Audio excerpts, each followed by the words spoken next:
Hello everyone, welcome to IAS point. आज हम लोग यहाँ पे बात करने वाले हैं अपना जो कार्यपालिका से रिलेटेड चर्चा कर रहे थे।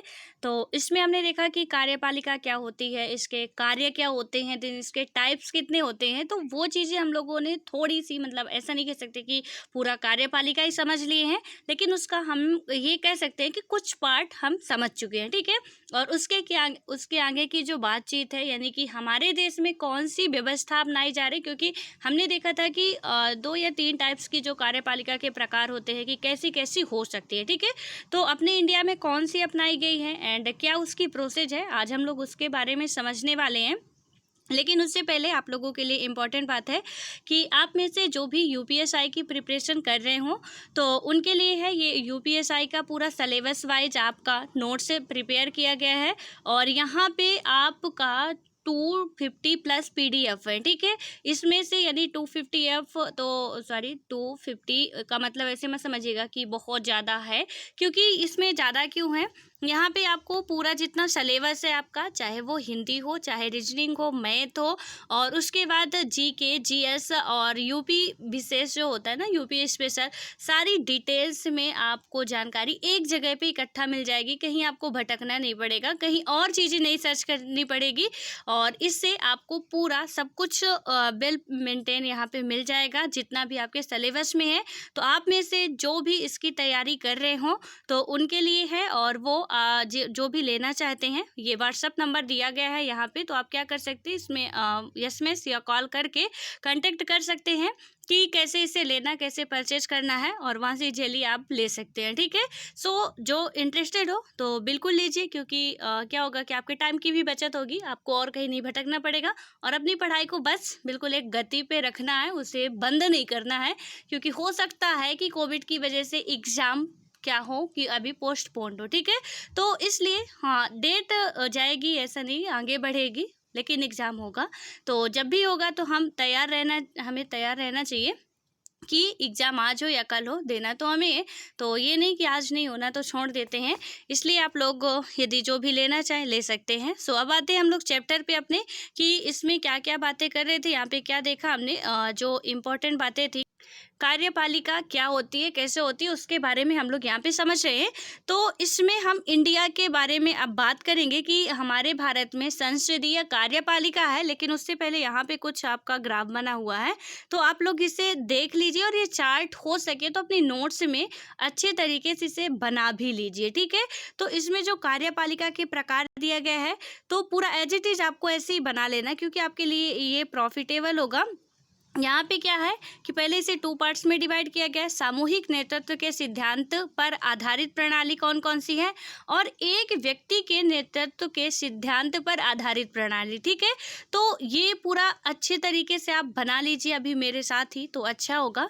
तो इसमें से पहले है कि सामूहिक इन द सेंस कि जैसे प्रधानमंत्री और राष्ट्रपति और मंत्रिपरिषद मिल के जिस पे काम करते हों, लेकिन एक व्यक्ति के नेतृत्व के सिद्धांत पर आधारित प्रणाली का मतलब क्या है कि सिर्फ और सिर्फ एक व्यक्ति वहां का हेड हो, पूरा लीडर हो, जितनी सत्ता है, जितनी पावर है उस अकेले व्यक्ति के हाथों में, जैसे अमेरिका का एग्जांपल है, ठीक है।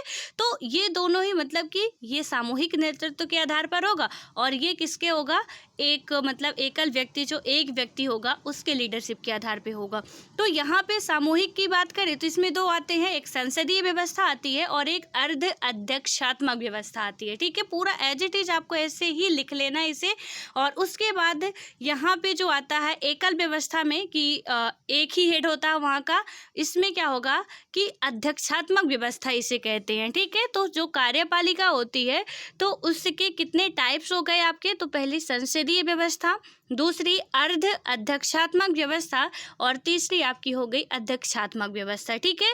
और इनमें से यदि आपको पूछा जाए कि यहाँ पे बहुसदस्यीय या सामूहिक नेतृत्व वाले सिद्धांत पर आधारित कौन है, और एकल व्यक्ति के सिद्धांत या एकल व्यक्ति के नेतृत्व के सिद्धांत पर आधारित क्या है, तो वो आप लोग पूरा अच्छे से इसे समझ सकते हैं। और इससे आप देख भी सकते हैं कि इसमें से जो पूरा लिखा हुआ है, क्योंकि देखिए एक बार मैं आपको फिर समझाने की कोशिश कर रही हूँ, एंड आई होप कि आपको ये चीज़ें अब अच्छे तरीके से समझ में आ भी रही होगी।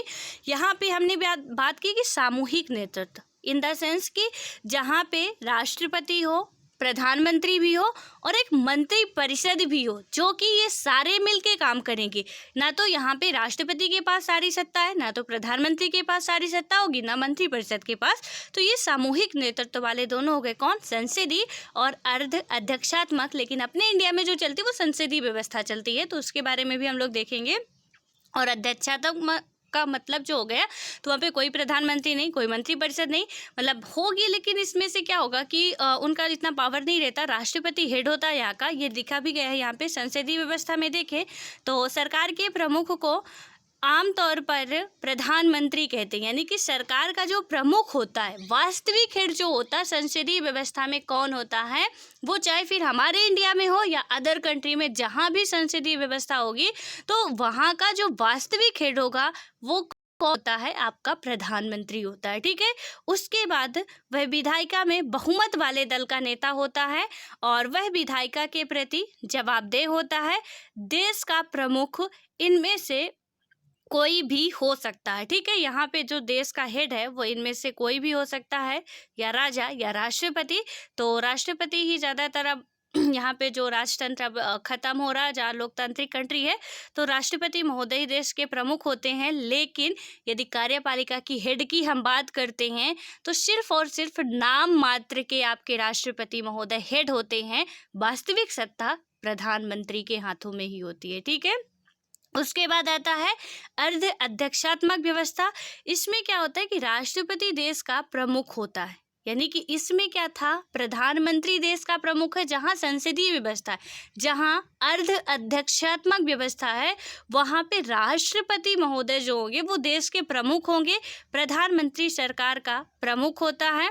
और उसके बाद हम बात करें, यानी कि इसमें राष्ट्रपति का जितना पावर है उतना ही पावर देश के प्रधानमंत्री का भी होगा। ठीक है। तो और उसके बाद क्या होता है कि प्रधानमंत्री और उसका मंत्री परिषद विधायिका के प्रति जवाबदेह होता है। तो प्रधानमंत्री और उसका जो मंत्री परिषद होता है विधायिका के प्रति जवाबदेह होता है। अब इन दोनों में थोड़ा सा अंतर आप समझिए क्या क्या है।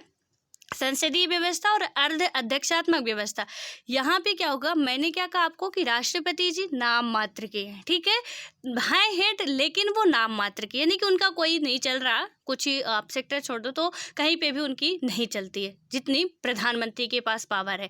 तो यहाँ पे ज़्यादा पावरफुल आपके प्रधानमंत्री होंगे, भले ही वो हेड हों, लेकिन इसमें क्या होगा, जितनी पावर प्रधानमंत्री के पास है उतनी ही पावर राष्ट्रपति के पास भी होगी। ये है आपकी अर्ध अध्यक्षात्मक व्यवस्था।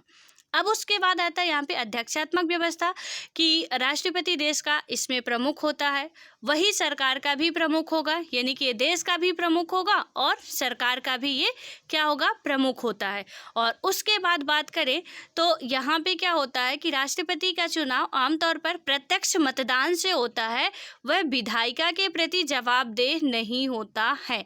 तो राष्ट्रपति का जो चुनाव होता है वो डायरेक्ट रूप से मतदान के द्वारा होता है, विधायिका के प्रति उसकी कोई जवाबदेही नहीं होती है।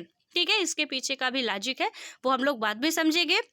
और अब यहाँ पे मैं आशा करती हूँ कि आपको समझ में आ गया होगा। और ये जो देश का प्रमुख है ना और सरकार का प्रमुख है, थोड़ा सा इसमें भी आप लोग कंफ्यूज ना हो, अंतर समझ लीजिए कि इसमें बताया गया कि ये देश के भी प्रमुख हैं, ये सरकार के भी प्रमुख हैं। लेकिन यहाँ पे देश के प्रमुख कौन हो गए, राष्ट्रपति महोदय हो गए, सरकार के प्रमुख कौन हो गए, प्रधानमंत्री महोदय हो गए। तो इसमें देश का जो हेड होगा, मतलब जब देश की बात आएगी, कहीं पे ट्रीटी वगैरह साइन करना होगा तो हमारे प्रधानमंत्री महोदय अपने देश में कर देते हैं। लेकिन इसमें से क्या होगा कि फिर वो राष्ट्रपति के हाथों में पावर चली जाएगी, लेकिन सरकार चलाना है, उसका पूरा शासन संचालन करना है, तो किसके हाथों में होगी, प्रधानमंत्री के हाथों में होगी। और इसमें क्या है कि इसमें भी सरकार के प्रमुख आमतौर पर कौन होते हैं, प्रधानमंत्री होते हैं। और देश का प्रमुख इनमें से कोई भी नहीं हो सकता है, ना तो राष्ट्रपति, मतलब कि या तो हो सकते हैं या नहीं भी हो सकते हैं, या तो राजा या राष्ट्रपति। तो वही मैंने बताया कि नाम मात्र के हैं ये, लेकिन जो वास्तविक है वो हमारे प्रधानमंत्री जी होते हैं। और औपचारिक शासन प्रमुख यानी कि संवैधानिक राजतंत्र और संसदीय गणतंत्र, राष्ट्रपति का जो होता है वो क्या होता है, संसदीय गणतंत्र और संवैधानिक राजतंत्र में राजा होते हैं, संसदीय गणतंत्र में आपके राष्ट्रपति होते हैं। अब उसके बाद यहाँ पे आते हैं, जो आपका मैंने कुछ कंट्रियों के एग्जांपल हम लोग देखे थे कि कहाँ कहाँ पे कैसी व्यवस्थाएं हैं। अब अपने इंडिया की बात करें, इसमें क्या होता है कि जब भारत का संविधान लिखा जा रहा था, ठीक है, और तब तक भारत को 1919 और 1935 के अधिनियमों के अंतर्गत संसदीय व्यवस्था के संचालन का कुछ अनुभव हो चुका था। और इस अनुभव में हमें दिखाया कि संसदीय व्यवस्था के अंतर्गत कार्यपालिका को जनप्रतिनिधियों के द्वारा प्रभावपूर्ण तरीके से नियंत्रित किया जा सकता है। भारतीय संविधान के निर्माता एक ऐसी सरकार सुनिश्चित करना चाहते थे जो जनता की अपेक्षा के प्रति संवेदनशील और उत्तरदायी हो। संसदीय कार्यपालिका की जगह दूसरा विकल्प क्या था, आपका अध्यक्षात्मक सरकार का था, ठीक है, कि हम क्या करें, यानी कि जब भी हमारा संविधान लिखा जा रहा था उस टाइम था हम कौन सी व्यवस्था अपनाएं, हमारे देश के लोग किस में ज़्यादा सही तरीके से चुनाव कर पाएंगे, सही तरीके से देश के लोगों का भला हो पाएगा। तो यहाँ पे था कि आप या तो संसदीय कार्यपालिका का अपनाओ या तो दूसरा जगह था कि अध्यक्षात्मक सरकार का था। लेकिन क्या होता है कि अध्यक्षात्मक कार्यपालिका मुख्य कार्यकारी के रूप में राष्ट्रपति पर बहुत बल देती है, यानी कि पूरा हमने देखा कि राष्ट्रपति ही वहाँ पे होते हैं। और उसके बाद क्या होता है कि उसे सभी शक्तियों का स्रोत मानती है। अध्यक्षात्मक कार्यपालिका में व्यक्ति पूजा का खतरा यानी कि इसमें देखें बना रहता है। और दूसरा है यहाँ पे कि संविधान निर्माता एक ऐसी सरकार चाहते थे जिसमें एक शक्तिशाली कार्यपालिका तो हो, लेकिन साथ साथ उसमें व्यक्ति पूजा पर पर्याप्त अंकुश लगे हों। और उसके बाद देखें यहाँ पे कि संसदीय व्यवस्था में ऐसी अनेक प्रक्रियाएं हैं जो यह सुनिश्चित करती हैं कि कार्यपालिका विधायिका या जनता के प्रतिनिधियों के प्रति उत्तरदायी होगी और उनसे नियंत्रित भी। और इसलिए संविधान में राष्ट्रीय और प्रांतीय दोनों ही स्तरों पर संसदीय कार्यपालिका की व्यवस्था को स्वीकार किया गया। क्यों किया गया? क्योंकि यदि अध्यक्षात्मक व्यवस्था बना दी जाती तो फिर राष्ट्रपति के हाथों में पूरी पावर जाती, यानी कि एक व्यक्ति के हाथों में पावर होती, सीधा सा फंडा है। और जब एक व्यक्ति के हाथों में पावर होती तो वहाँ पे समस्याएं बुरी बन सकती थी, ठीक है।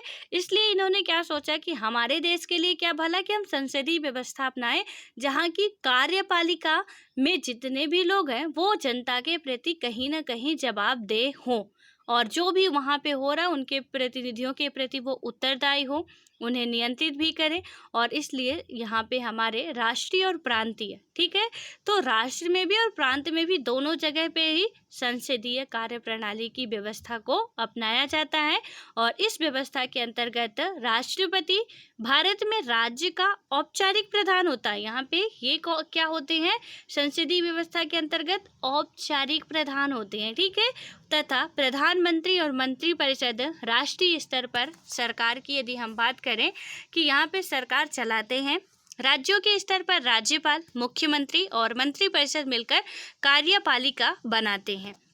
राज्य यानी कि जो अभी हमने राष्ट्र और प्रांत की बात की कि दोनों ही स्तरों पे यहाँ पे क्या की गई है, आपकी संसदीय व्यवस्था अपनाई गई है, ठीक है।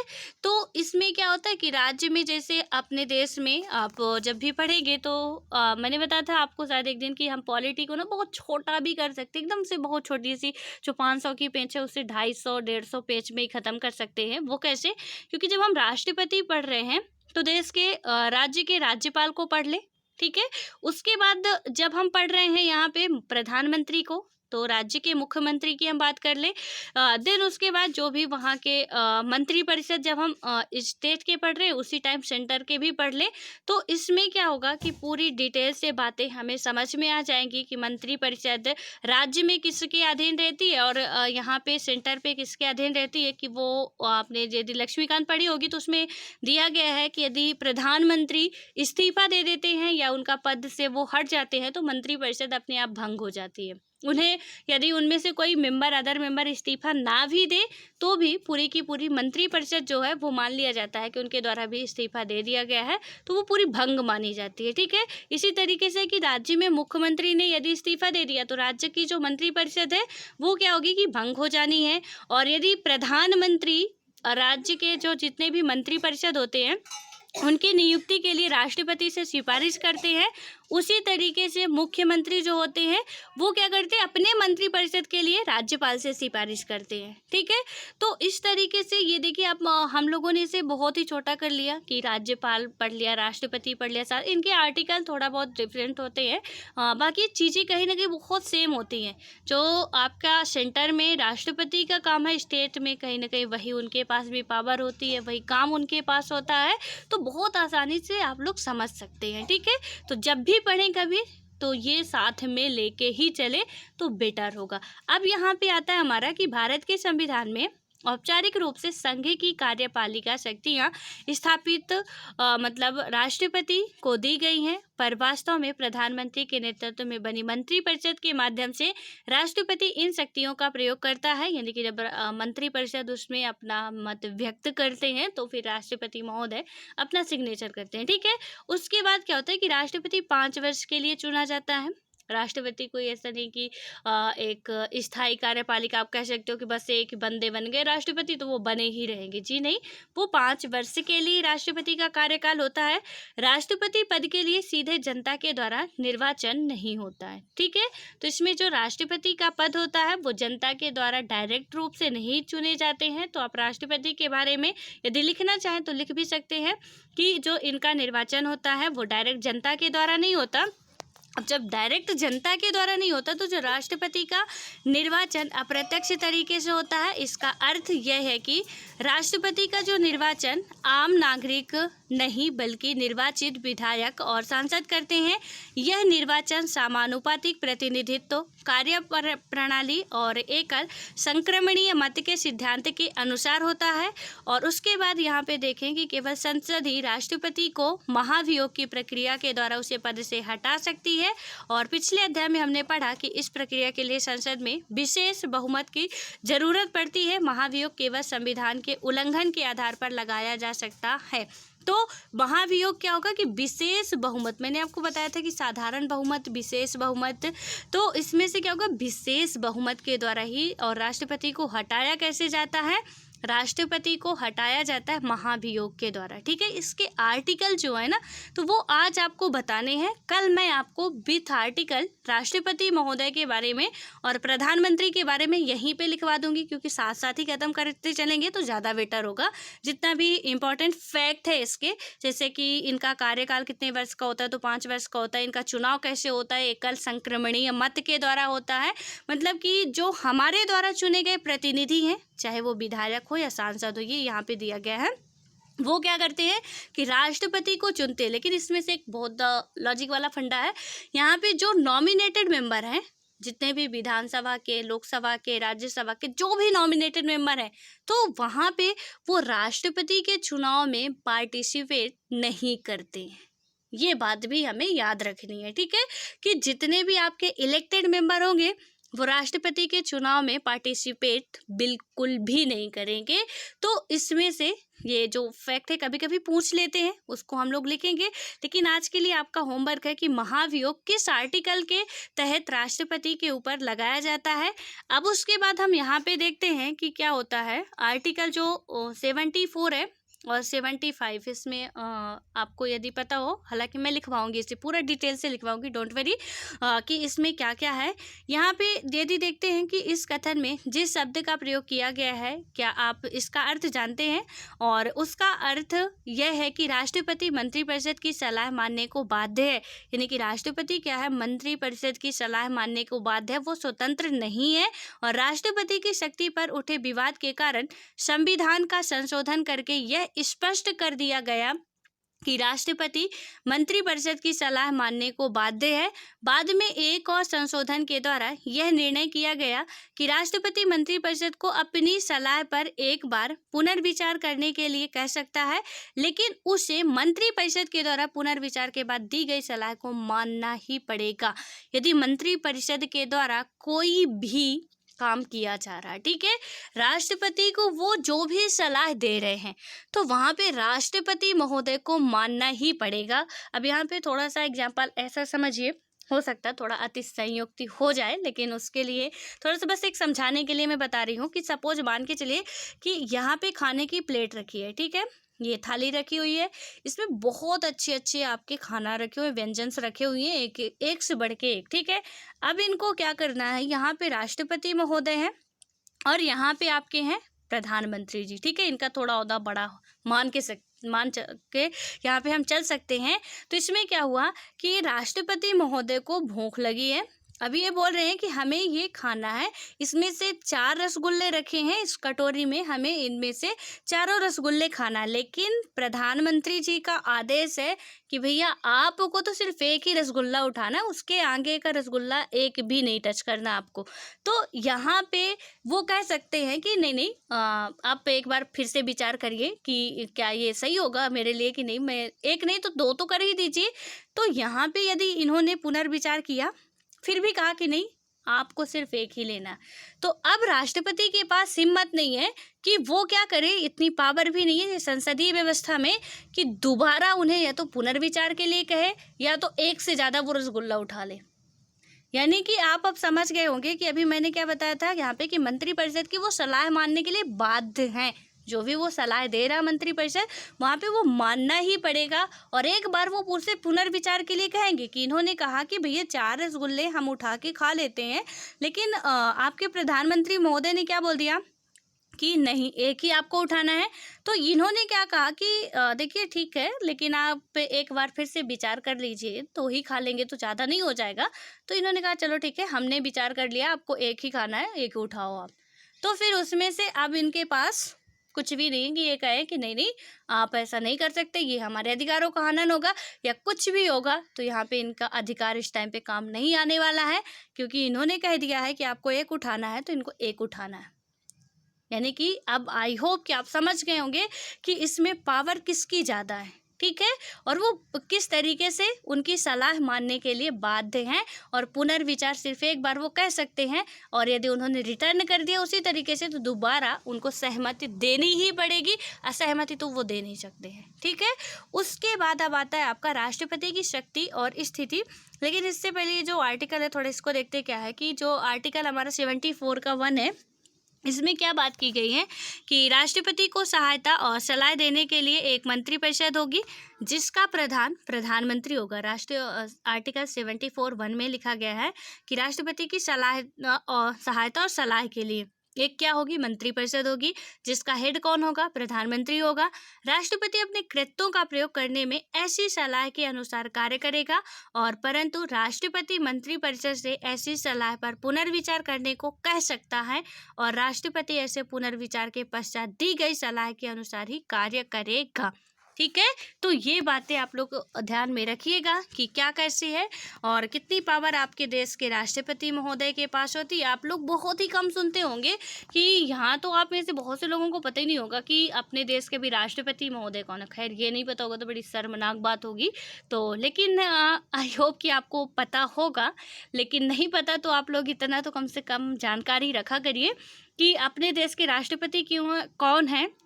और मैं ये बात क्यों बोली कि आप में से बहुत से लोगों को हो सकता है कि ना पता हो, क्योंकि क्या होता है कि कभी ना न्यूज़ में आपको सुनने को आता है, ना तो आपको कभी न्यूज़पेपर में पढ़ने को आता है, ना मैगजीन में आता है। बहुत ही रेयर केस में होगा कि राष्ट्रपति महोदय के बारे में कुछ चर्चा की गई हो। देखा जाता है प्रधानमंत्री ने यहाँ का दौरा किया, प्रधानमंत्री ने वहाँ का दौरा किया, प्रधानमंत्री ने ये ट्रीटी साइन की, प्रधानमंत्री उसके साथ समझौता कर रहे, प्रधानमंत्री की उनके साथ वर्चुअल मीटिंग चल रही है। हमें तो कभी राष्ट्रपति महोदय के बारे में कभी दिखाए नहीं गए, बताए नहीं गए। तो आपके दिमाग में कभी आया नहीं है कि मतलब वो तो हमारे बहुत बड़े हेड है, लीडर है, उनके बारे में क्यों ऐसा कुछ नहीं बताया जाता है? बहुत ही कम होगा, ठीक है, कि वहाँ पे फिर वो बताया जाए कि हाँ कैसे क्या है, क्योंकि देश की जो भी संधियाँ वगैरह होती है वो राष्ट्रपति नहीं प्रधानमंत्री महोदय करते हैं। तो हमेशा मोदी जी बिल्कुल सुर्खियों पे रहते हैं, जबकि हेड वो हैं, तो फिर कैसे। तो आज आई होप कि अब आप समझ पाए होंगे कि अपने देश में किसकी पावर कितनी है। अब उसके बाद यहाँ पे आती है राष्ट्रपति की शक्ति और स्थिति। ऐसा नहीं कि राष्ट्रपति के पास कुछ भी पावर नहीं है, बहुत सारी है। यहाँ भी क्या होता है कि आप पहले भी पढ़ चुके हैं कि राष्ट्रपति सरकार का औपचारिक प्रधान होता है, ठीक है। उसे औपचारिक रूप से बहुत सी कार्यकारी, विधायी, कानूनी और आपात शक्तियाँ प्राप्त है। संसदीय व्यवस्था में राष्ट्रपति वास्तव में इन शक्तियों का प्रयोग मंत्रिपरिषद की सलाह पर ही कर सकता है। प्रधानमंत्री और मंत्रिपरिषद को लोकसभा में बहुमत प्राप्त होता है और वे ही वास्तविक कार्यकारी है। अधिकतर मामलों में राष्ट्रपति को मंत्रिपरिषद की सलाह माननी पड़ती है। ठीक है, उसके बाद क्या होगा, यहाँ पे देखें कि राष्ट्रपति के विशेषाधिकार, जो राष्ट्रपति के विशेषाधिकार हैं, तो इसके जो कार्य हैं और इसकी जो स्थिति है, तो ऐसा नहीं कि उनके पास कुछ नहीं है, वो तीनों ही डिफेंस के एड माने जाते हैं। ये भी बात आप याद रखिए।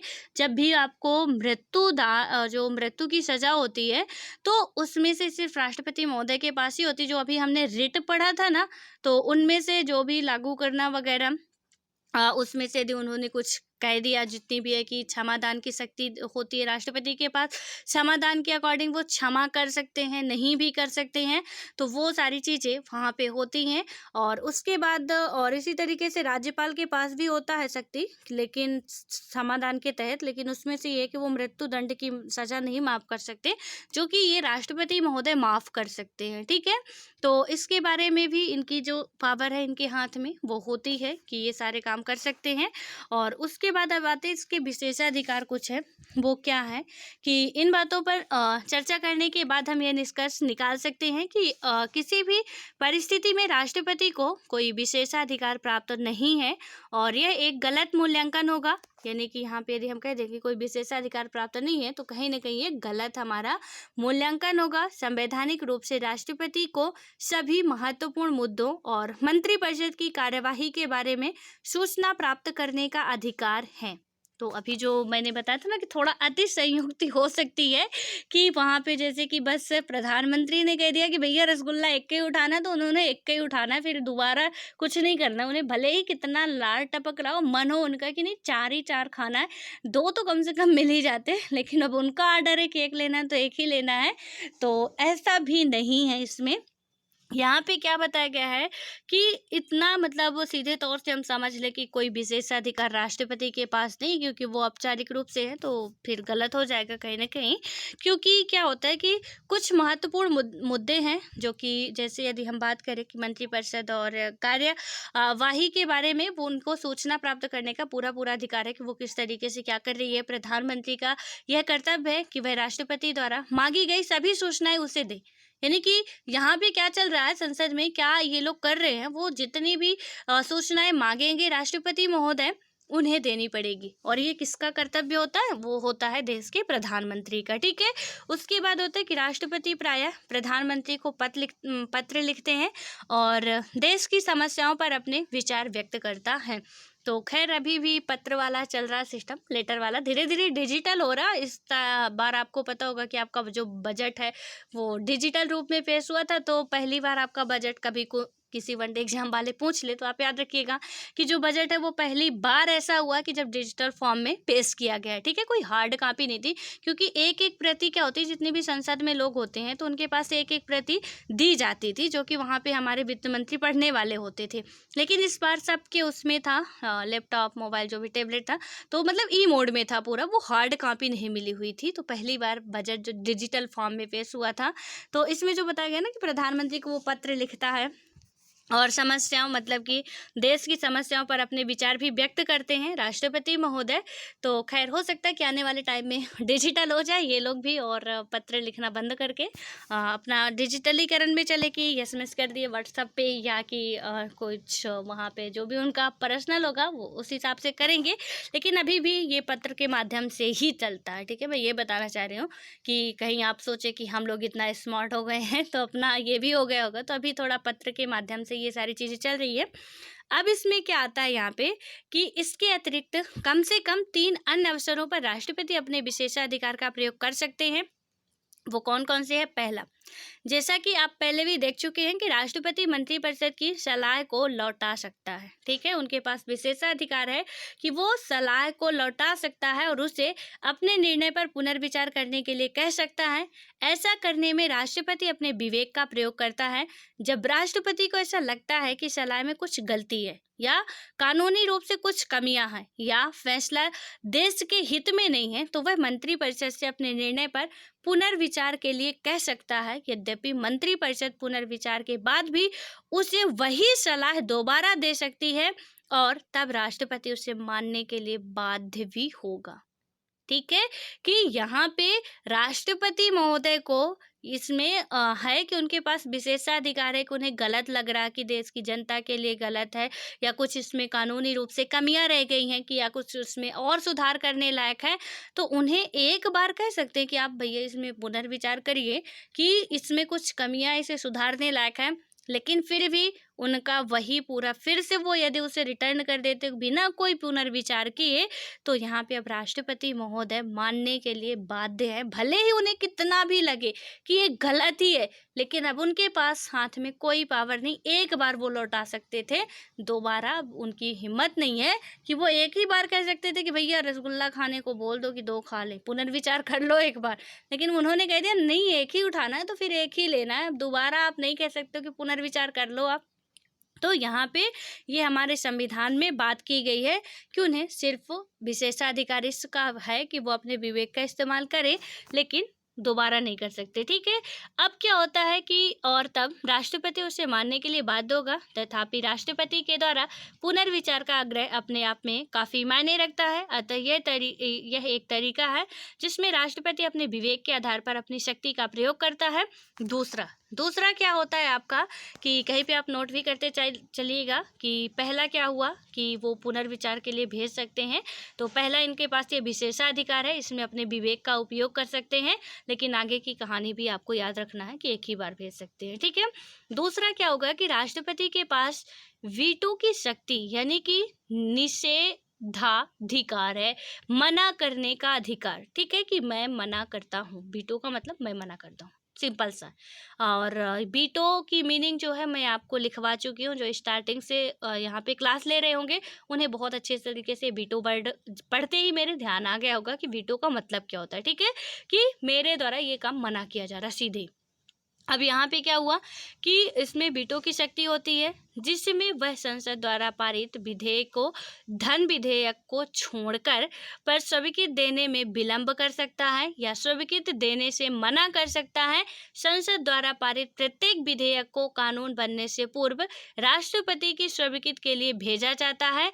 तो यहाँ पे सिर्फ और सिर्फ धन विधेयक को आप छोड़ दें कि धन विधेयक पे वो ऐसा कुछ नहीं, वीटो पावर का इस्तेमाल अपने नहीं कर सकता है।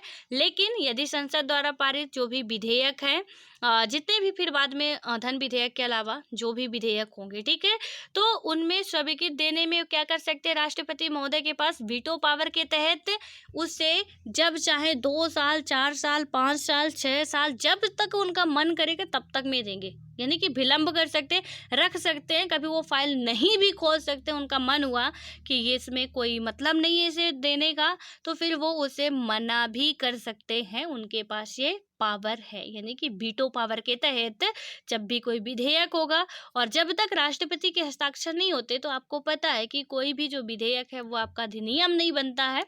तो कोई भी एक्ट, बिल बनाना है, यदि जो भी बिल आते हैं उसे एक्ट बनाना है तो उसे राष्ट्रपति के द्वारा पास करना ही होगा। ठीक है, तो जैसे सिटीजनशिप अमेंडमेंट बिल संसद में पास हुआ, तो संसद में लोकसभा में पास हुआ, राज्यसभा में पास हुआ, राष्ट्रपति के हस्ताक्षर हुए, बाद में वो सिटीजनशिप अमेंडमेंट एक्ट बना। ठीक है कि जो नागरिकता संशोधन बिल पास होने के बाद नागरिकता संशोधन अधिनियम पारित किया जाता है।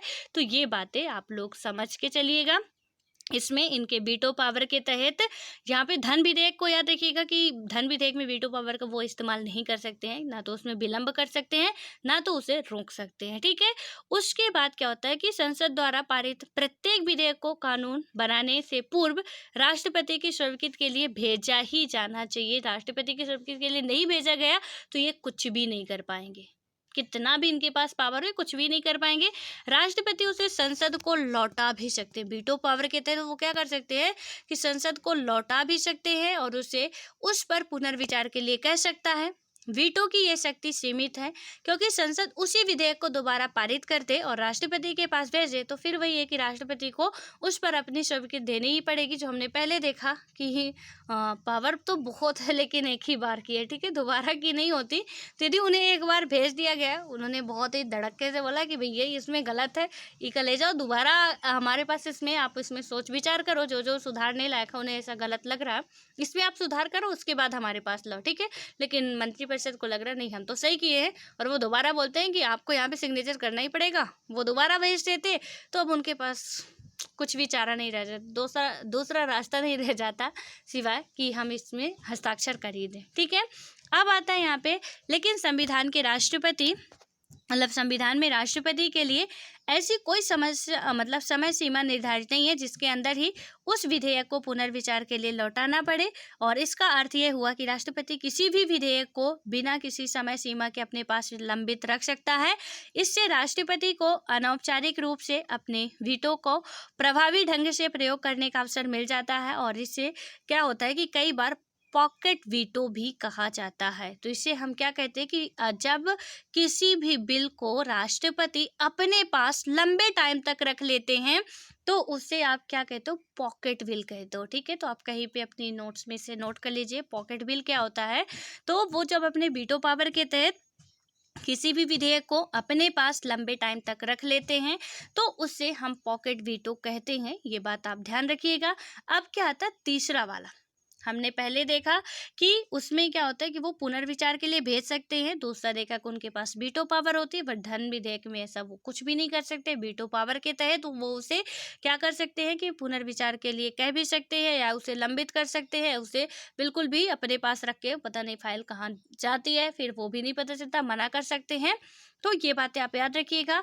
अब यहाँ पे आता तीसरे में क्या था कि विशेषाधिकार राजनीतिक परिस्थितियों के कारण पैदा होता है। औपचारिक रूप से राष्ट्रपति प्रधानमंत्री की नियुक्ति करते हैं। सामान्यतः क्या होता है, अपनी संसदीय व्यवस्था में लोकसभा में बहुमत दल के नेता को प्रधानमंत्री के रूप में नियुक्त किया जाता है, इसलिए उसकी नियुक्ति में राष्ट्रपति के विशेषाधिकार का कोई प्रश्न तो है नहीं। लेकिन क्या होता है कि उस परिस्थिति की कल्पना करें जिसमें चुनाव के बाद किसी भी नेता को लोकसभा में बहुमत प्राप्त ना हो, यानी कि चुनाव हुआ वो तो सीधे है कि हमने खाना बनाया, खाना बना के खा लिया, सिंपल है। लेकिन जब थोड़ा वो कहते हैं टेढ़ी खीर है, बहुत टेढ़ी खीर है, उसे कैसे खाएं समझ में नहीं आ रहा कि चुनाव हुआ, बहुमत दल के नेता आ गए और जीत गए और उसमें से राष्ट्रपति महोदय को अपने विवेक के अनुसार से एक को यहाँ पे प्रधानमंत्री के पद पे लाना है, ठीक है। लेकिन अब क्या हुआ कि उनके पास तो सीधा सीधा बना बनाया खाना बस खाना है कि उसे कि सीधे बहुमत दल के नेता तो यही है, इन्हें प्रधानमंत्री बनाएंगे। लेकिन अब क्या हो रहा है यहाँ पे कि बहुमत दल का जब किसी को बहुमत मिलती ही नहीं है, यानी कि वो होता ना आपके क्रिकेट में होता मैच ड्रा हो जाता है कि बराबर 300 यदि 26 रन एक पार्टी ने बनाए थे तो 326 रन पे दूसरी पार्टी भी खत्म हो जाती है, ओवर भी खत्म हो जाते, विकेट भी खत्म हो जाते और मैच भी उतने में ही ड्रा हो जाता। अब जीत का फैसला किसे सुनाया जाए, बहुत मुश्किल हो जाता है। कभी कभी तो दोबारा मैच कराया जाता है कि भैया अब किसे हम सुना रहे जीत का फैसला, तो फिर दोबारा फिर वही मैच करो आप, फिर उसमें से कोई जीतेगा तो फिर देखा जाएगा कि कौन विजयी, जो जीतेगा वही विजयी होगा। तो अब इसमें क्या होता है कि सेम सिचुएशन इसमें भी बन जाती है कि क्योंकि अब दोबारा चुनाव कराना कहीं ना कहीं बहुत उल्टा काम हो जाता है कि लोकसभा में जब उन्हें बहुमत प्राप्त ना हो और इसके अतिरिक्त यह भी सोचे कि यदि गठबंधन बनाने के प्रयासों के बाद भी 2 या 3 नेता यह दावा करें कि उन्हें लोकसभा में बहुमत प्राप्त है तो क्या होगा। तब राष्ट्रपति को यह निर्णय करना है कि वह किसे प्रधानमंत्री नियुक्त करेंगे। तो यहाँ पे तो अभी सीधे बहुमत प्राप्त दल के नेता ही राष्ट्रपति चाहे तो ना चाहे तो फिर भी वो उन्हें ही बनाएंगे। लेकिन अब यहाँ पे जब वो ड्रा वाली आ जाती है ना, उसके बाद और या तो कई सारे लोग आ जाते हैं कि हम विजयी होंगे, हमारी गठबंधन बन रही है तो हमें आना चाहिए। उस स्थिति में फिर राष्ट्रपति अपने विवेक का इस्तेमाल करेंगे कि अब हमें किसे चुनना चाहिए, और इस परिस्थिति में राष्ट्रपति को अपना विशेषाधिकार का प्रयोग कर यह निर्णय लेना होता है कि किसे बहुमत का समर्थन प्राप्त है या कौन सरकार बना सकता है और सरकार चला सकता है। और 1989 के बाद से प्रमुख राजनीतिक परिवर्तनों के कारण राष्ट्रपति के पद का चुनाव बढ़ गया है। ठीक है, और यहाँ पे यदि हम बात करें 1989 से 1998 कि इसमें देखते हैं तक क्या हुआ था कि हुए 4 संसदीय चुनावों में किसी भी एक दल का दलीय गठबंधन को लोकसभा में स्पष्ट बहुमत नहीं मिल सका। और इन परिस्थितियों की मांग थी कि राष्ट्रपति हस्तक्षेप करके या तो सरकार का गठन कराए या फिर प्रधानमंत्री द्वारा लोकसभा में बहुमत सिद्ध ना कर पाने के बाद उसकी सलाह पर लोकसभा भंग कर दे। ठीक है, तो कभी ऐसा भी टाइम आया था जैसा कि आज आप देख रहे हो कि बहुमत दल के नेता ही सीधे राष्ट्रपति वो प्रधानमंत्री बना दिए जा रहे हैं। लेकिन कभी ये जो सिचुएशन आई है तो उन्हें भी अपना इसमें भी पावर दिखाने का मौका मिला है कि जब ऐसी स्थिति आती है कि वो क्या करेंगे। अब यहाँ पे क्या होता है, अतः यह कहा जा सकता है कि राष्ट्रपति का विशेषाधिकार राजनीतिक परिस्थितियों पर आधारित होता है। जब सरकार स्थायी ना हो और गठबंधन सरकार सत्ता में हो तब राष्ट्रपति के हस्तक्षेप की संभावनाएं बढ़ जाती हैं। और राष्ट्रपति प्रमुख एक वैचारिक शक्ति वाला पद है और वह क्या करता है कि राष्ट्र का अलंकारिक प्रधान है। ऐसे में आप पूछ सकते हैं कि तब क्या होता है, हमें राष्ट्रपति की क्या आवश्यकता है। अब जब वो औपचारिक प्रधान है, अलंकारिक प्रधान है, तो मतलब ऐसा होता है वो अलंकार, आपको पता होगा कि हिंदी में जो आपने अलंकार पढ़ा होगा कि बस आपकी शोभा, शब्दों की शोभा बढ़ाने के लिए। ठीक है, तो कहीं ना कहीं हमारे देश की शोभा बढ़ाने के लिए ऐसा प्रतीत होता है कि वो हैं, क्योंकि जितनी भी पावर है आप देख रहे हैं कि कितने लिमिट तक है। तो उसमें से कि फिर उनकी ज़रूरत हमें क्या है, उनकी आवश्यकता क्या है, जब उनके बिना भी यदि ना होते तो भी काम हो जाता। तो इसका भी आंसर है कि ज़रूरत क्यों है। संसदीय व्यवस्था में मंत्रिपरिषद विधायिका में बहुमत के समर्थन पर निर्भर होती है। इसका अर्थ है कि मंत्री परिषद को कभी भी हटाया जा सकता है। वो बहुमत के आधार पर होती है, उसे कभी भी हटाया जा सकता है। वो अपने आप को ये ना मान ले कि बस हम आ गए हैं तो अब हम ही राज करेंगे और तब उसकी जगह एक नई मंत्रिपरिषद की नियुक्ति करनी पड़ेगी। ऐसी परिस्थिति में एक ऐसे राष्ट्र प्रमुख की जरूरत पड़ती है जिसका कार्यकाल स्थायी हो, जिसके पास प्रधानमंत्री को नियुक्त करने की शक्ति हो और जो सांकेतिक रूप से पूरे देश का प्रतिनिधित्व कर सके।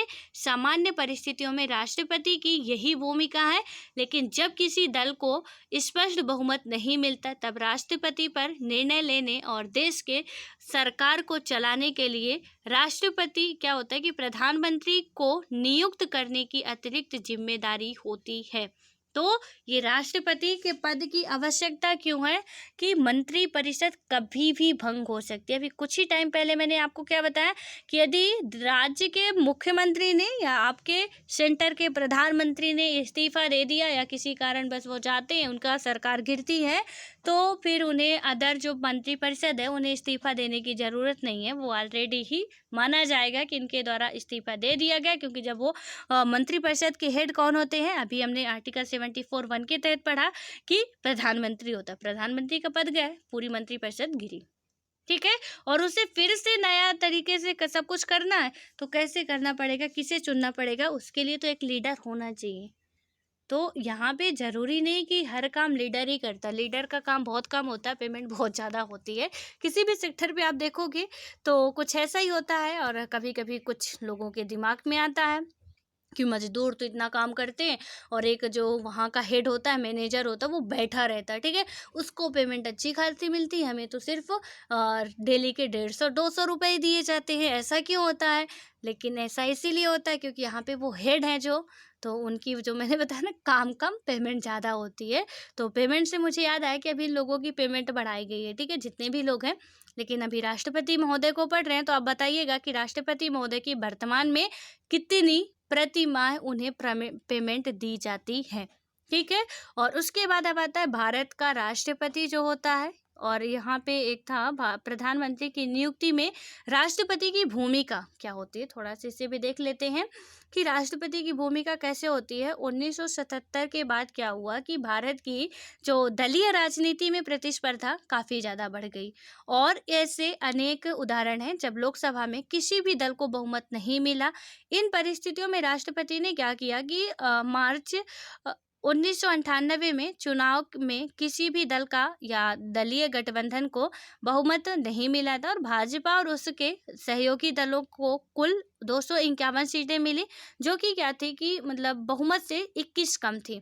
राष्ट्रपति नारायण ने, मतलब उस टाइम पे नारायण जी थे, तो इन्होंने क्या किया कि एक लंबी प्रक्रिया अपनाई। उन्होंने गठबंधन के नेता अटल बिहारी वाजपेयी से अपने दावे के समर्थन में संबोधित राजनीतिक दलों के दस्तावेज प्रस्तुत करने को कहा, और इससे भी आगे जाकर राष्ट्रपति ने वाजपेयी को पद ग्रहण करने के मात्र 10 दिनों के भीतर विश्वास मत प्राप्त करने को कहा। ठीक है, तो जब भी वो यदि विश्वास मत प्राप्त नहीं कर पाते हैं तो उनकी सरकार गिर जाती है। आपको पता होगा कि अटल बिहारी जी की सरकार 13 दिन तक चली थी, मतलब वो 2 पंचवर्षीय में आते, एक उनकी चली थी पूरा लॉन्ग टाइम तक चली थी, लेकिन एक 13 दिन के बाद उनकी सरकार गिर गई थी, क्योंकि वो विश्वास मत जो था वो नहीं पेश कर पाए थे। और इसी तरीके से राज्यपाल राज्य में मुख्यमंत्री से विश्वास प्रस्ताव की मांग कर सकते हैं, जैसे आपके एमपी में हुआ था कि जो कमलनाथ जी की सरकार गई, यहाँ पे इसी तरीके से हुआ था कि उनसे मांगा गया कि आप विश्वास प्रस्ताव पेश करिए, क्योंकि उनके जो मंत्रिपरिषद थे वो तो आधे जा चुके थे। ठीक है, तो जब जा चुके थे तो भैया आपके पदवी को खतरा है, आपके आसपास आपके ही दुश्मन बने हुए हैं, तो इसलिए आप ये हमें प्रूफ दो कि हम यहाँ पे लोग हमारे साथ हैं। और जब नहीं है तो फिर विश्वास प्रस्ताव देने की जगह उन्होंने इस्तीफा देना ही उचित समझा, और वो इस्तीफा देके निकल लिए टाइम से।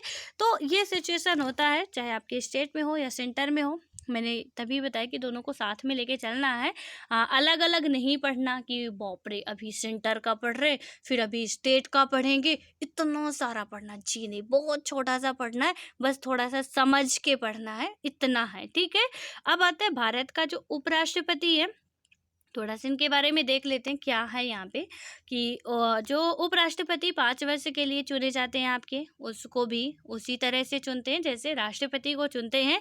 केवल अंतर इतना होता है कि उनके मतलब उसके निर्वाचन मंडल में राज्य विधान सभा के सदस्य नहीं होते, और उपराष्ट्रपति को हटाने के लिए राज्यसभा को अपने बहुमत से इस आशय का प्रस्ताव पास करना पड़ता है, और उस प्रस्ताव पर लोकसभा की सहमति लेनी पड़ती है। लेकिन उसके बाद क्या होता है कि उपराष्ट्रपति राज्यसभा का पदेन अध्यक्ष होता है, और राष्ट्रपति की मृत्यु, त्यागपत्र, महाभियोग द्वारा हटाए जाने या अन्य किसी कारण से यह पद रिक्त होने पर वह कार्यवाहक राष्ट्रपति का काम कर सकता है। यानी कि राष्ट्रपति की मृत्यु हो जाए, वो त्यागपत्र दे दे, उनके महाभियोग लगा दिया जाए, उन्हें हटा दिया जाए, तो उस परिस्थिति में जब उनका पद रिक्त होगा तो उपराष्ट्रपति कार्यवाहक राष्ट्रपति के रूप में काम कर सकते हैं। और उपराष्ट्रपति तभी तक कार्यवाहक राष्ट्रपति के रूप में काम करता है जब तक कोई नया राष्ट्रपति नहीं चुन लिया जाता है। और फखरुद्दीन अली अहमद की मृत्यु के बाद वीडी जत्ती तब तक कार्यवाहक राष्ट्रपति के रूप में काम करते रहे जब तक कि नए राष्ट्रपति का चुनाव नहीं हो गया। तो मतलब ऐसा भी अपने देश में हुआ है, ये बात आप याद रखिएगा।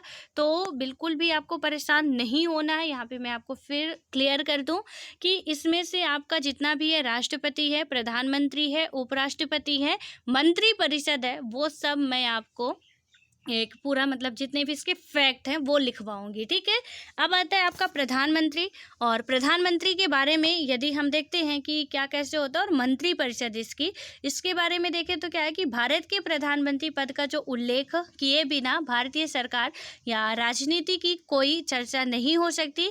क्या आप सोच सकते हैं कि ऐसा क्यों? अभी आपने पढ़ा और आपको ये पता भी होगा। और क्या होता है कि इस अध्याय में आप पहले ही पढ़ चुके हैं कि राष्ट्रपति केवल मंत्रिपरिषद की सलाह पर ही अपनी शक्तियों का प्रयोग करता है, प्रधानमंत्री इस मंत्रिपरिषद का हेड होता है। ठीक है, अतः मंत्रिपरिषद के प्रधान के रूप में जो प्रधानमंत्री अपने देश की सरकार का सबसे प्रमुख पदाधिकारी हो सकता है। संसदीय शासन में यह जरूरी है कि प्रधानमंत्री को लोकसभा में बहुमत प्राप्त हो, उसे लोकसभा में बहुमत प्राप्त होना चाहिए और बहुमत का यह समर्थन भी प्रधानमंत्री को बहुत शक्तिशाली बना देता है। जैसे ही प्रधानमंत्री बहुमत का समर्थन खो देता है, वह अपना पद भी खो देता है और स्वतंत्रता के बाद कई वर्षों तक कांग्रेस पार्टी का लोकसभा में बहुमत बना रहा और जिससे उसी का नेता प्रधानमंत्री बनता रहा, यानी कि कांग्रेस का नेता कई लंबे टाइम तक वो कांग्रेस का बहुत ज़्यादा बोलबाला था, ठीक है, स्वतंत्रता के बाद भी। और 1989 में से क्या हुआ कि अनेक ऐसे अवसर आए जब लोकसभा में किसी भी दल को बहुमत मिला ही नहीं। 1989 से हमने 98 तक देखा कि सिचुएशन क्या थी, किसी को भी बहुमत मिल ही नहीं रहा था क्योंकि पार्टियां बहुत ज़्यादा आ गई थी। पहले तो एक कांग्रेस थी, कुछ गिनी चुनी पार्टियां थी, तो अब कांग्रेस का तो पहले से ही बोलबाला चल रहा था, लेकिन धीरे धीरे पार्टियों ने अपना वर्चस्व बढ़ाना शुरू किया। और वो होता है ना कि ज़्यादा कुछ भी हो नुकसानदायक होता ही है, तो कांग्रेस की असलियत धीरे धीरे पता चलने लगी, तो लोग कहीं ना कहीं दूसरी पार्टियों को चुनने के लिए आगे बढ़ने लगे। तो ये भी एक कारण हो सकता है कि अब कांग्रेस से वो नाखुश है तो बीजेपी में जाएंगे, और यदि बीजेपी भी लंबे टाइम तक रह जाए तो फिर उससे भी नाखुश होके वो कहाँ पे जाते हैं। इस टाइम पे आप देखें तो बहुत मोदी जी को गालियाँ मिल रही हैं, ठीक है। तो अब क्योंकि पहले तो था, पिछले वर्ष तो था, बहुत वाह की जा रही थी कि वाह, देश में यदि ये प्रधानमंत्री ना होते तो देश तो आज को बिक गया होता। अब कहते हैं यदि ये प्रधानमंत्री है तो देश बचने वाला नहीं है, ठीक है। तो कुछ ऐसी सिचुएशन आती रहती है, हम लोग बस एक हवा की तरह जिधर चली उधर ही मुड़ लेते हैं कि चलो ठीक है, इधर जा रहे इधर को ही चलते हैं, उधर जा रहे तो उधर को चलते हैं। तो कभी अच्छा हुआ तो अच्छी बातें करेंगे, बुरा हुआ तो फिर बहुत ही बुरी बातें करते हैं। खैर वो उसमें नहीं पढ़ना अपने को। तो इसमें क्या बताया गया है कि यहाँ पे लंबे टाइम तक रहता उनका, और 1989 से अनेक ऐसे अवसर आते हैं जब किसी को भी बहुमत मिलता ही नहीं है और अनेक राजनीतिक दलों को तालमेल पर गठबंधन बनाना पड़ा जिसे लोकसभा में बहुमत प्राप्त हो। और इस स्थिति में क्या हुआ, इस परिस्थिति में जो भी नेता सहयोगी दल का अधिकतर स्वीकार होता था वह प्रधानमंत्री बनता, और औपचारिक रूप से जिस नेता को लोकसभा में बहुमत का समर्थन प्राप्त होता है राष्ट्रपति उसे प्रधानमंत्री नियुक्त करता है। और उसके बाद है कि प्रधानमंत्री तय करते हैं कि उसकी मंत्रिपरिषद में कौन लोग मंत्री होंगे। प्रधानमंत्री तय करेंगे कि उसकी मंत्रिपरिषद में कौन किसको किस मंत्रालय में दिया जाएगा या कौन किस मंत्रालय में होंगे, ये प्रधानमंत्री सलाह देते हैं राष्ट्रपति को, फिर राष्ट्रपति उन्हें नियुक्त करते हैं, ठीक है। तो इसमें क्या, अब यहाँ पे ये मत समझ लेना आप लोग कि प्रधानमंत्री नियुक्त करते, नहीं, प्रधानमंत्री सलाह देते हैं कि नहीं इस मंत्रालय को देना चाहिए, तो फिर राष्ट्रपति के द्वारा उन्हें नियुक्त किया जाता है। और यहाँ पे प्रधानमंत्री विभिन्न मंत्रियों के में पद स्तर और मंत्रालयों का आवंटन करता है। मंत्रियों को उनकी वरिष्ठता और राजनीतिक महत्व के अनुसार प्रधानमंत्री का मंत्री, राज्य मंत्री या उप मंत्री बनाया जाता है। इसी प्रकार राज्यों में मुख्यमंत्री अपने दल या सहयोगी दलों से मंत्री चुनते हैं।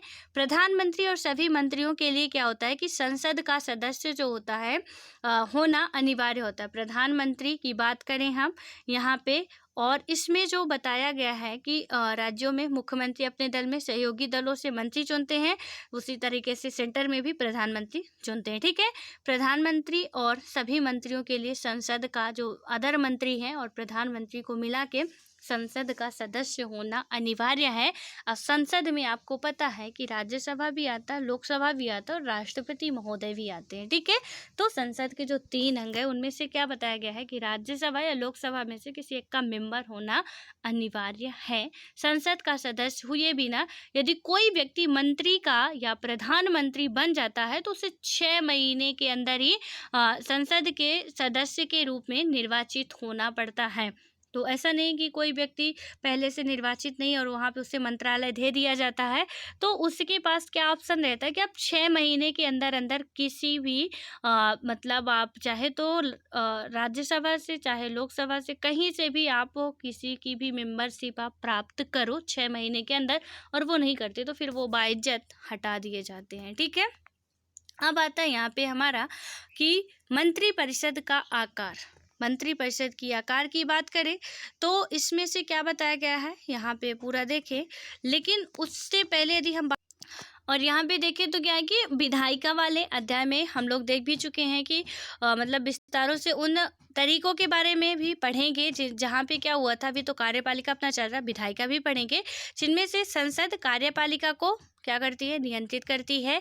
लेकिन हमें याद रखना चाहिए कि संसदीय शासन की मतलब सबसे बड़ी विशेषता यह है कि कार्यपालिका सतत रूप से विधायिका के नियंत्रण और देखरेख में रहती है। मंत्रिपरिषद लोकसभा के प्रति सामूहिक रूप से उत्तरदायी होती है। लोकसभा के प्रति क्या होती है, सामूहिक रूप से उत्तरदायी होती है।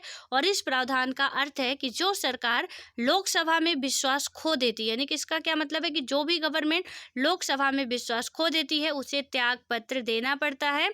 और इस सिद्धांत के अनुसार मंत्रिपरिषद क्या होती है आपकी कि संसद की एक कार्यकारी समिति है और वह संसद के प्रतिनिधि के रूप में सामूहिक रूप से शासन करती है।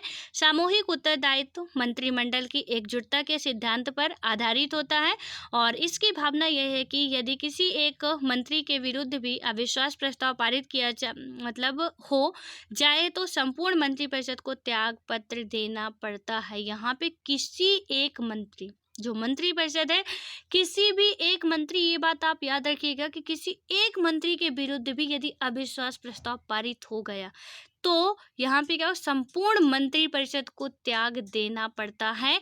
और इसका अर्थ यह भी है कि यदि कोई मंत्रिमंडल क्या होता है कि मंत्रिमंडल की नीति या निर्णय से सहमति नहीं हो तो क्या करेगा, उसे उस निर्णय को स्वीकार कर लेना चाहिए या त्याग पत्र दे देना चाहिए, जिससे नीति के बारे में सामूहिक उत्तरदायित्व हो और उसे मतलब कि मानना या उसे लागू करना भी मंत्रियों के लिए जरूरी है।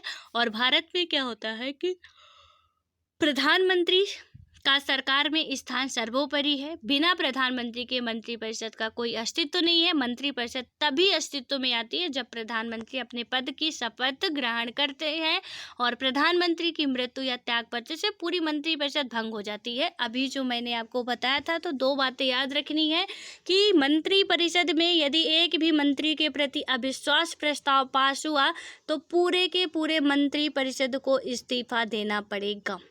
पूरी की पूरी जितने भी मंत्रिपरिषद में मंत्री हैं सबको, ठीक है।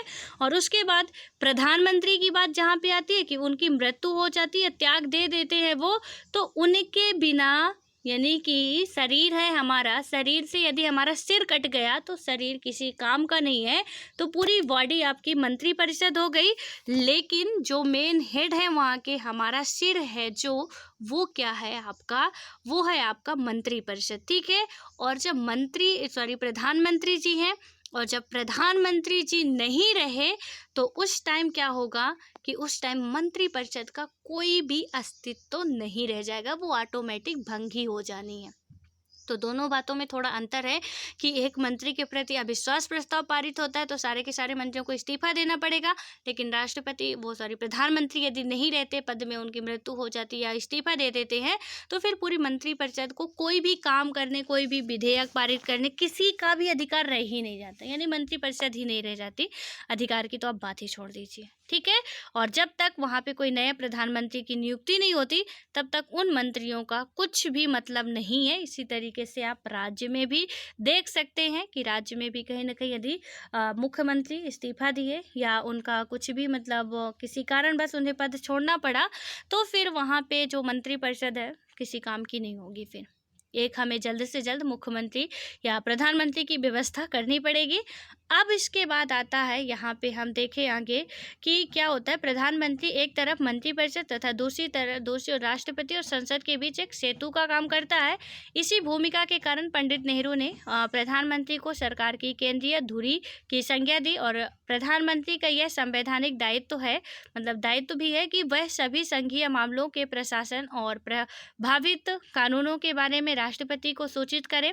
प्रधानमंत्री सरकार के सभी महत्वपूर्ण निर्णयों में सम्मिलित होता है और सरकार की नीतियों के बारे में निर्णय लेता है। इस प्रकार प्रधानमंत्री की शक्तियों के अनेक स्रोत हैं, जैसे मंत्रिपरिषद पर नियंत्रण, लोकसभा का नेतृत्व, अधिकारी जमात पर आधिपत्य, मीडिया तक पहुंच, चुनाव के दौरान उसके व्यक्तित्व का उभार तथा अंतर्राष्ट्रीय सम्मेलनों और विदेश यात्राओं के दौरान राष्ट्रीय नेता की छवि आदि।